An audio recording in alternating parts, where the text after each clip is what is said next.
Ooh, good evening. It's evening in my neck of the woods. Good morning, good afternoon, good night,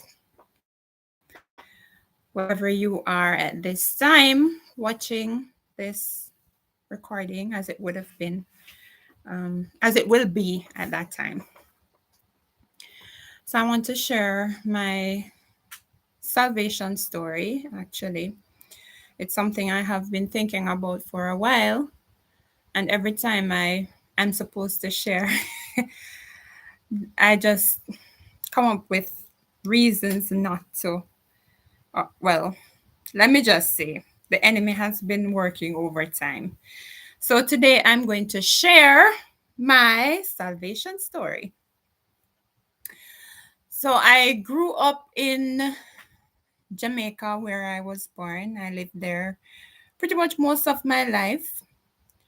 I um I lived in rural Jamaica for pretty about 12 years. And then my family moved to Kingston, which is where I spent the rest of my growing years from 12 into adulthood. My mother at one point was a Christian, and then for a few years she left the church, and then she went back around about 5 years, 4 or 5 years after we had moved to Kingston. So she was the first one to well, she's restarted her journey, and then some of my siblings followed, and then later my dad.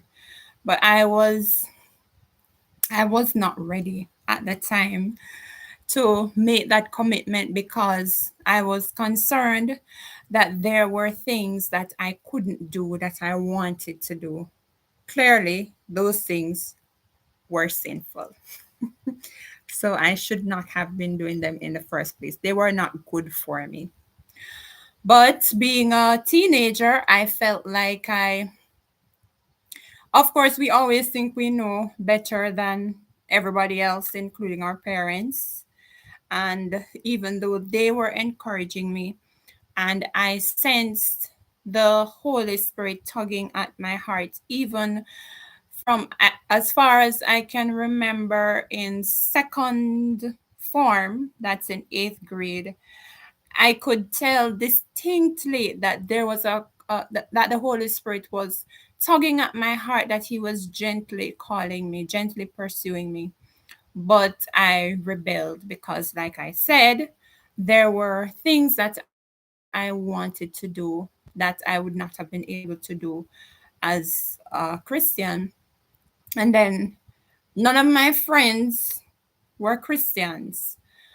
So peer pressure was a real thing. I was really, really, really shy, a very an extremely quiet person. Like I did not talk. I was so quiet. But I formed friendships at school, and none of my friends were Christians. And I could not stand to be the only one who was a Christian, who was different. So I did not respond to the leading of the Spirit. But it was really strong in my heart. I knew I needed to make that commitment because I j- I don't know how to put it in words, but I knew I felt the Holy Spirit tugging at my heart from that time, but I rebelled. So I went through high school, completed high school, and then I went to work because my parents could not afford to send me to do further studies. So I left high school at 16, or was it 15? Would have been 16. I left high school at 16, and then actually I did 1 year of advanced studies. I did an accelerated advanced study course. So normally that course would last for 2 years, but I did it in 1 year, which was Well, it happened. So I did that because I couldn't, at the time, I was too young to work, and I would not have been able to go to a university. So I needed to do something rather than just staying home and sleep. So I did that study for 1 year in the evening. And then after that, I landed a job. Um, so when I started working, I was 17. When I started working, I was 17. And then, yes, because I didn't start paying tax until a few months after I started working, which would have been my 18th birthday. Yes, so I started working at 17. And I was it at that time, I deliberately didn't write my testimony because I just want to share the thoughts from my heart. So I started working at 17. I got pregnant at 18, and I had my son at 19. So that's a whole other story. Maybe for another time. But when I had my son, it was it was kind of a push for me to go back to school and to do something with my life. Um, and it was always something I wanted to do. I always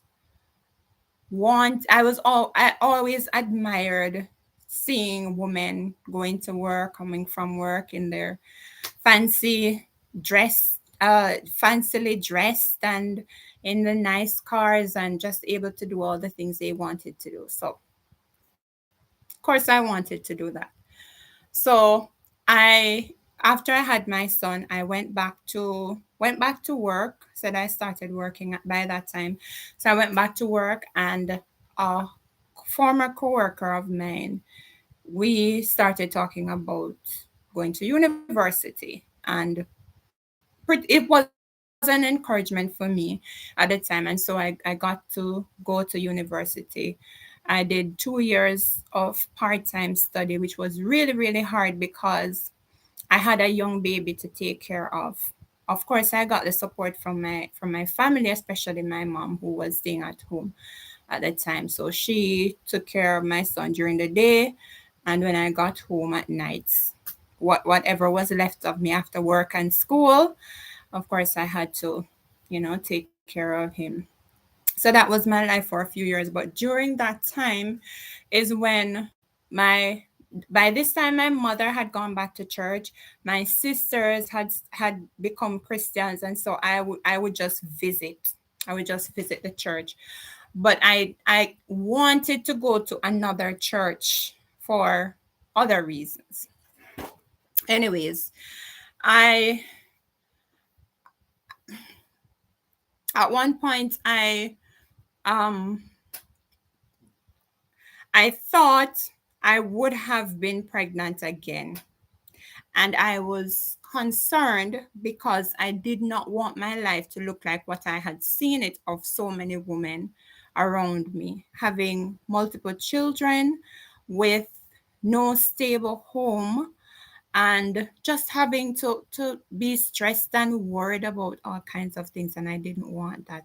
I didn't want to have two children unmarried, in an unmarried state either. And so it was a real concern for me. And so I started praying. I started praying about it. And I said to the Lord, I actually